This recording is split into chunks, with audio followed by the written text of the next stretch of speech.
Hello everyone, Ron and David here, coming to you from our website, astrologynewsreport.com. Now we look at the upcoming planetary patterns and predictions, what's in store in the heavens for December 29th to January 5th and beyond.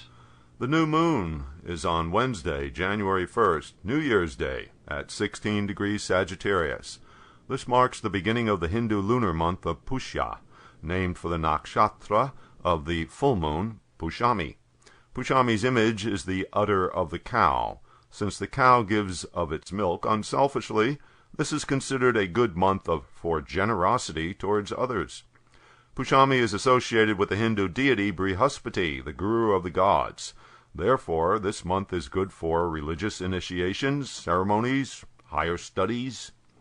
Well, on the face of it, it sounds like having a new moon on New Year's Day would be important, or at least worth investigating as a bellwether for the upcoming year. Yeah, it sounds like it would have significance, until you remember that the beginning of the Western calendar year has nothing to do with the zodiac, or any other celestial cycle we can name. It's just coincidental that this year, New Year's Day, is simultaneous with something happening in the heavens. The new moon's energy still only influences the coming lunar month as usual. Nonetheless, this lunation does have some interesting features. Indeed. Note that the new moon is closely conjunct Pluto and Mercury. The lunar month's potential is influenced by the energy of any planets associated with the new moon. This could be a transformational month for everybody. Yep. Pluto has a Shiva-like quality. Total destruction, but for the purpose of making way for something new. Mercury is the planet of the intellect, information, communications, and ideas. The combination suggests some groundbreaking ideas or new forms of communications that will be coming up this month. And this combination is happening in the Ascendant of the USA chart. So we can expect the events to be initiated by actions of this country or to strongly affect the USA in some way. Maybe some more NSA stuff. Pluto signifies oligarchic power and control. Could it be the use of or struggle for power and control? Yeah, struggle for power and control. Sure sounds like politics in the United States, as usual. Could be, since Mars is still closely aspecting Uranus. That's a conflict pattern that pits the 10th house of the party in power against the 4th house, which represents the opposition party. On another front, Mercury and Jupiter will be exactly opposite each other on Thursday and Friday, January 2nd and 3rd. The two planets are in each other's signs as well. Mercury is at 21 degrees Sagittarius. Jupiter is retrograde at 21 degrees Gemini.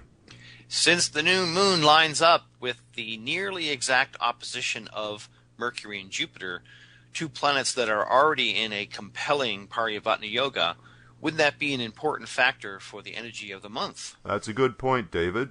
Since Jupiter is the ruler of Sagittarius, its position directly opposite the new moon Mercury-Pluto combination in Jupiter's sign does add a lot of power to the energy pattern, which then will be carried by the lunar month for the next 4 weeks.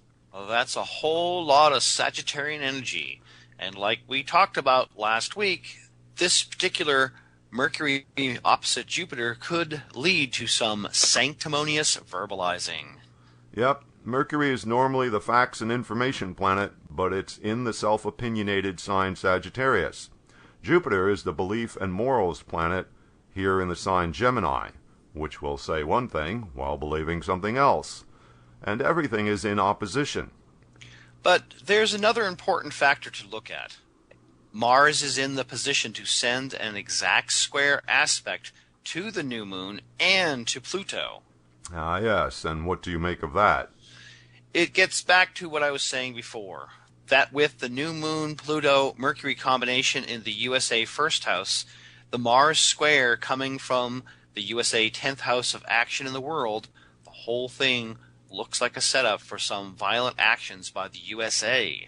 Oh, or at least something controversial. The Mars square just ratchets up the Mercury-Jupiter opposition, pumping more energy into that equation. Welcome to another Kali Yuga New Year. Okay. Venus has been retrograde in Capricorn since December 21st. By next weekend, Venus will be just about to back out of Capricorn.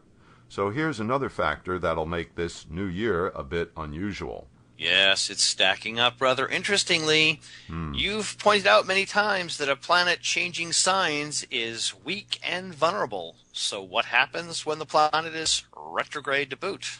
Well, it's sort of contradictory. A retrograde planet is close to Earth, therefore strong, but not behaving normally. So if it is also changing signs, then we have to consider that that planet's significations are suspect. Venus will be moving from cautious, responsible, Saturn-ruled Capricorn to freewheeling, gregarious, Jupiter-ruled Sagittarius. That's quite a difference. Also, Venus will immediately come under the influence of Jupiter, which is opposite at the end of Gemini. True, Venus will be under Jupiter's influence in more ways than one. Venus-Jupiter combinations usually result in excess of some sort. Venus is pleasure, Jupiter is increase. But both of them are retrograde. Both are stronger than normal. That would make their interaction more intense. Yeah, and probably abnormal in some ways. Two retrograde planets opposite each other is something that doesn't happen too often. Would you care to hazard a prediction or two? I'd say that we can look forward to strange, over-the-top behavior from celebrities. Those people are already constantly trying to trump each other, or even one-up themselves. Did you catch the most recent Miley Cyrus video? Mercifully not. All right. On another level, Venus and Jupiter are both teaching planets, so maybe we'll get one of those teachable moments that President Obama is so fond of. Well, also, aren't Venus and Jupiter both prosperity planets? Venus is finance and currency. Jupiter is banks and bonds. So if they juice each other up when they interact, we should see some stock market or currency effects. Yeah, those are all possible. Here's another one. Venus is lawyers, Jupiter is judges. Having them opposite each other magnifies the classic confrontation of the courtroom. Absolutely. And since they are both retrograde, we could have a replay of past cases. For instance, we are already having opposing rulings on the constitutionality of the NSA's metadata collection program. We shall see how it all works out and be reporting back to our audience next week.